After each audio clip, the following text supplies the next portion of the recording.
sur le naufrage du 9 mars 2023 à Libreville, sur l'assassinat de notre jeune compatriote Dina en Turquie et sur l'actualité de notre pays, le Gabon, à quelques mois de l'élection présidentielle.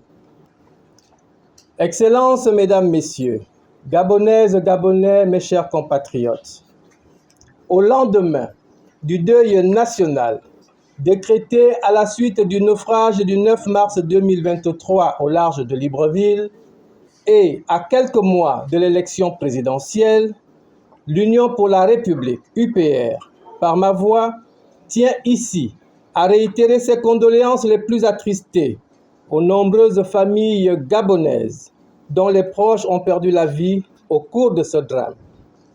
Malgré la démission du ministre des Transports, qui a été le seul à en avoir eu le courage, nous pensons à l'Union pour la République que c'est tout le gouvernement, dans son entièreté, qui a lamentablement échoué dans sa mission de protection du peuple gabonais. En effet, que ce soit ici, avec le naufrage du navire Esther Miracle, que ce soit à l'étranger, avec nos étudiants menacés de mort en Tunisie ou assassinés en Turquie comme notre jeune compatriote Dina, on se demande que fait vraiment le gouvernement gabonais en dehors de modifier la Constitution à la veille de chaque élection et d'exhiber le chef de l'État que l'on fait danser à travers le pays sans jamais lui faire inaugurer quoi que ce soit. Mesdames, Messieurs, mes chers compatriotes, la situation actuelle du Gabon est grave et très préoccupante. Le président de la République, en tant qu'institution, mérite tout notre respect. À l'UPR, en plus de la foi en Dieu et de l'amour du Gabon, nous faisons du respect des institutions une de nos valeurs cardinales. Nos critiques n'auront donc jamais pour but de manquer de respect à nos gouvernants, mais de faire des propositions objectives et concrètes pour le Gabon de demain. Revenant ainsi sur les enseignements à tirer du naufrage du 9 mars 2023, l'Union pour la République constate que le Gabon, notre pays, a fait beaucoup d'erreurs stratégiques. À avoir tout misé pendant 14 ans sur le développement d'un arsenal répressif de maintien de l'ordre, on a malheureusement sacrifié le plus important, à savoir la protection civile. Le naufrage du 9 mars doit nous instruire. Avec une marine nationale et un corps de sapeurs-pompiers opérationnels comme autrefois, on n'aurait jamais déploré autant de morts. Il n'y en aurait presque pas eu. Avec ces 3 bases navales, à Libreville, Port-Gentil et Mayumba, pour la Marine nationale du Gabon, il aurait dû s'agir d'un simple exercice de sauvetage grandeur nature. Les mêmes causes produisant les mêmes effets, demain, on ne le souhaite pas, mais en cas d'incendie de grande envergure, si, au lieu de venir éteindre le feu, on nous emmène encore le chef de l'État, juste pour exprimer de la compassion, le gouvernement passera une fois de plus à côté de la plaque avec la même incompétence caractérisée que le peuple dénonce depuis le début des 14 ans de pouvoir du régime actuel. Mesdames, Messieurs, mes chers compatriotes, le Gabon a évolué et nous devons nous adapter à la complexité de cette évolution.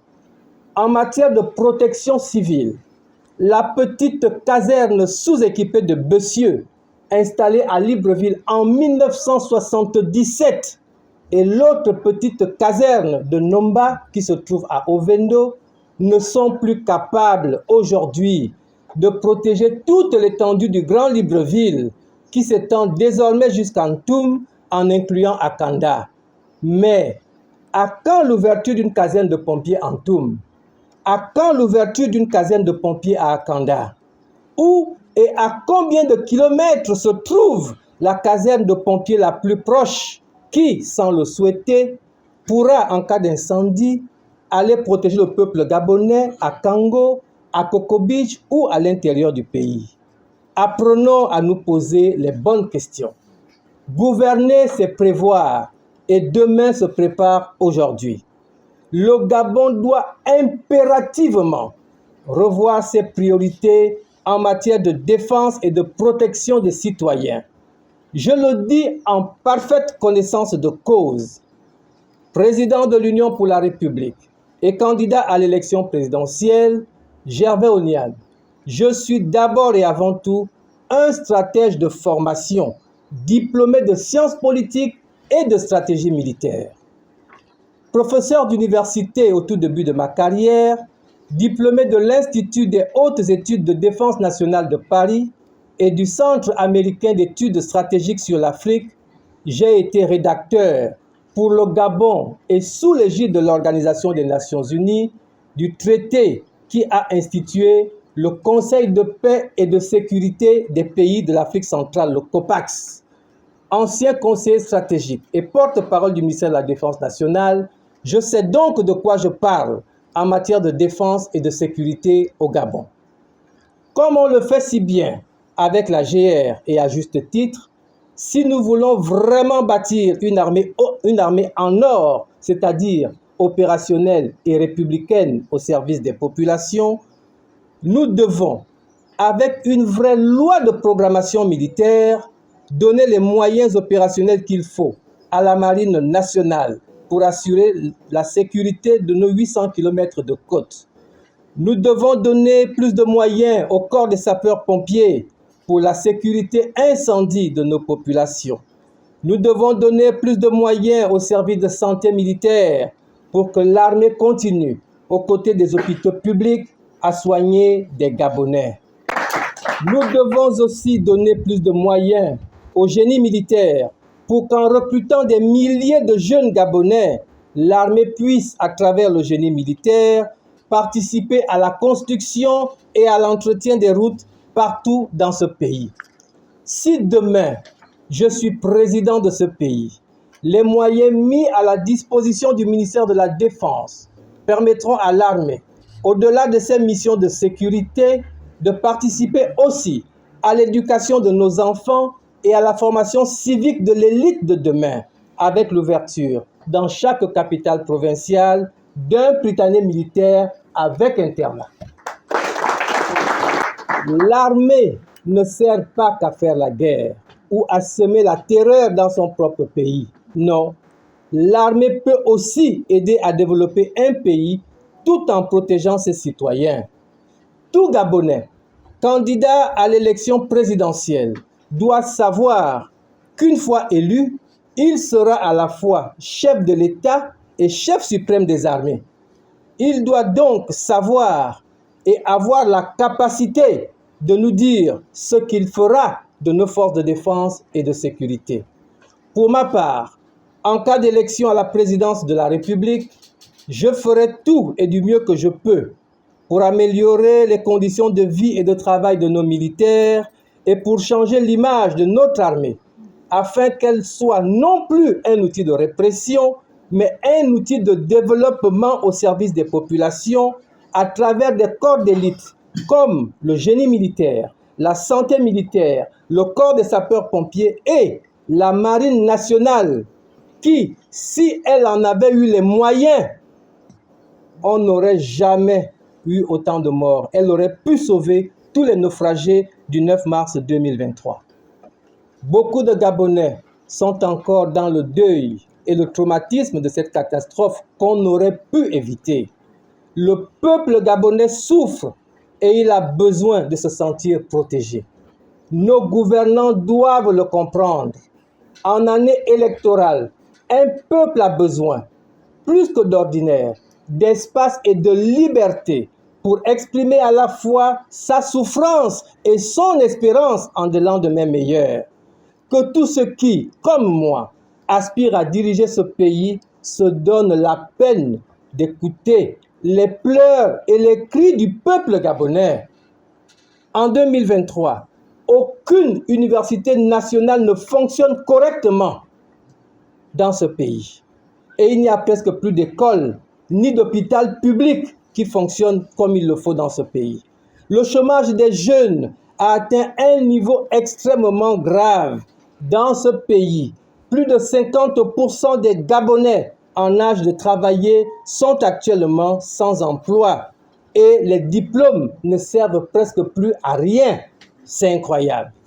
La misère des parents et la détresse qu'ils ont pour leurs enfants sans avenir les poussent de plus en plus vers des AVC de toutes sortes.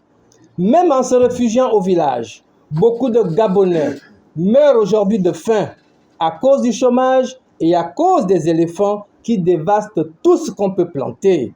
Il s'agit certes d'une espèce protégée, mais Gervais Oniane, j'estime que la vie des éléphants ne compte pas plus que la vie des Gabonais. C'est pourquoi je suis clair là-dessus. Moi, président, tout éléphant venu dans un village sera systématiquement abattu.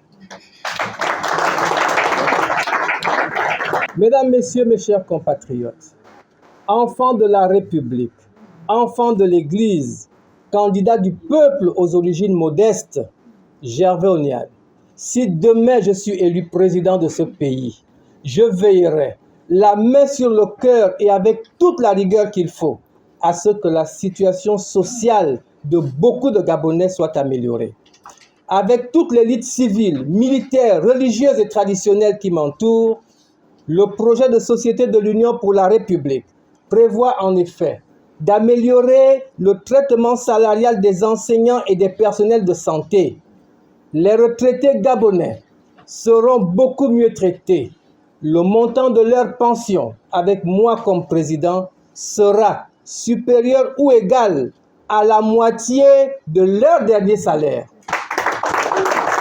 La priorité en matière d'emploi sera donnée aux Gabonais dans toutes les entreprises, en raison de 50% de travailleurs gabonais dans les petites entreprises, 60% de travailleurs gabonais dans les moyennes entreprises et 80% minimum de travailleurs gabonais dans toutes les grandes entreprises au Gabon.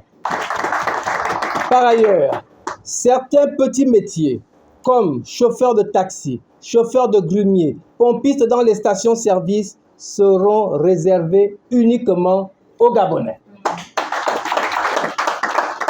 Dans les marchés et les espaces commerciaux du Gabon, la priorité pour l'attribution des places doit revenir d'abord et avant tout aux Gabonaises et aux Gabonais. J'y veillerai personnellement. La bourse des étudiants gabonais doit être revalorisée et payée régulièrement comme autrefois. Les Gabonaises mères d'enfants recevront de la part de l'État gabonais, avec l'UPR au pouvoir, des allocations familiales beaucoup plus substantielles. Les personnes handicapées, que nous avons trop souvent oubliées, disposeront, avec moi comme président, de tout un ministère qui sera chargé de veiller sur leurs droits en matière d'éducation, de santé, d'emploi, de logement et d'intégration sociale. Quant à nos étudiants et à tous nos compatriotes vivant à l'étranger, nous veillerons à ce qu'ils soient désormais mieux protégés par nos ambassades, afin que plus jamais aucun de nos enfants ne périsse dans des conditions aussi dramatiques que notre jeune compatriote Dina qui a été crapuleusement assassinée en Turquie. À toute sa famille, nous réitérons ici toutes nos sincères condoléances. Par contre, en faisant molester les compatriotes qui ont pacifiquement marché pour soutenir cette famille, le gouvernement gabonais a une fois de plus manqué à ses devoirs. Mesdames, Messieurs, mes chers compatriotes, pour terminer, je pense en définitive, comme chacun d'entre vous, que le Gabon va mal et qu'il a besoin, pour se relever, d'avoir au sommet de l'État un nouveau président et des nouveaux gouvernants qui aiment vraiment ce pays et qui pensent Gabon d'abord. le gouvernement actuel, avec tous les événements récents, ne mérite plus notre confiance. Mais demander ou exiger sa démission à quelques mois de la fin de notre calvaire ne sert plus en réalité à grand-chose. Peuple gabonais, mes chers compatriotes, pour l'avenir de nos enfants, prenons nos responsabilités devant l'histoire. Seul Dieu est éternel. Tout pouvoir ici sur terre, quelle qu'en soit la durée, a un début et une fin. Amen. N'ayez pas peur du changement.